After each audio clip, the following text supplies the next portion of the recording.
WHO has been advising countries to use antibiotics rationally for decades now. Why is that? What is at risk? And how can we preserve antibiotics for our future generations? What can governments do? And what can you do? Hello and welcome to Science in 5. I'm Vismita Gupta-Smith. We are talking to Dr. Hanan Balkhi today. Welcome, Hanan. Let's start with what is at risk? Why has WHO been advising countries and people to use antibiotics rationally? Good afternoon, Vismita. It's great to be back with you on Science in 5. I think if we just go back in history a little bit, in 1928, penicillin was discovered, which is the first antibiotic. So we're talking over 8 decades now of the first antibiotic. The problem is that these antibiotics were used to kill bacteria that cause disease to humans. However, these bacteria are smart enough that they find ways to escape the effect of the antibiotics because they want to survive.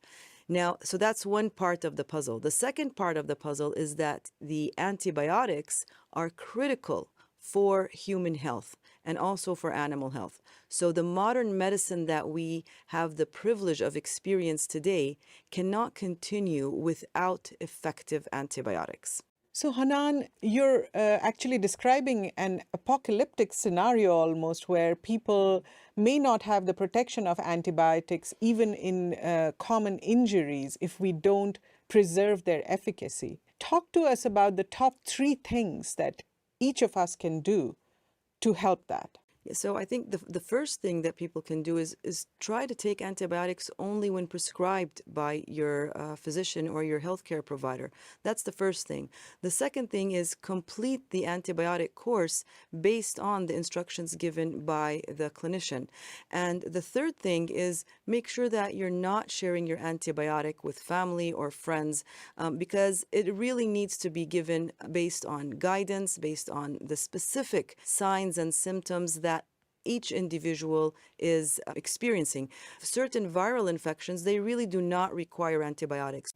When you do not complete your course of antibiotics, knowing that we have a bacteria that live on our skin, live in our gastrointestinal system, so exposing these bacteria to inefficient doses or incomplete doses of antibiotics only teases the bacteria in a way, and it allows it to develop mechanisms to become irresponsive to these antibiotics.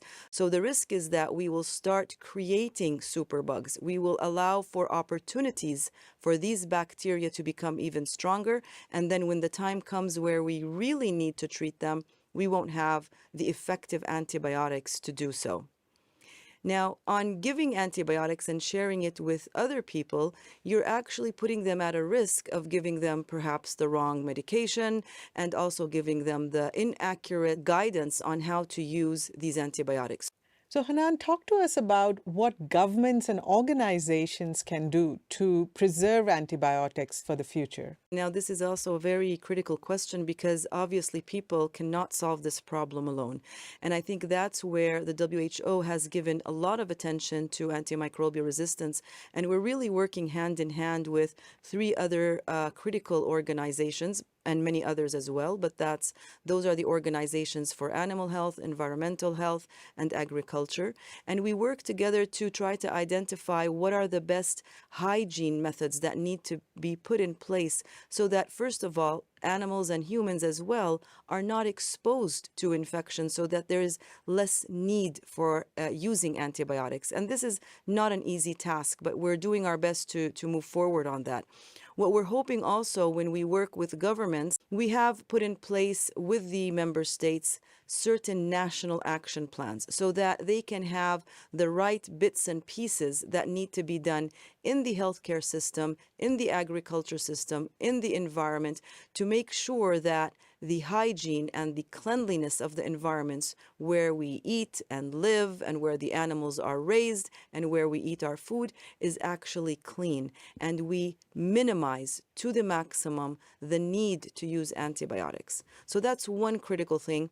One other critical thing is making sure that people stay as healthy as possible. A good example of that is making sure that people take their needed vaccinations. And that also reduces the load of infections that will require antibiotics in general. Thank you, Hanan. That was Science in 5 today. Until next time then, stay safe, stay healthy, and stick with science.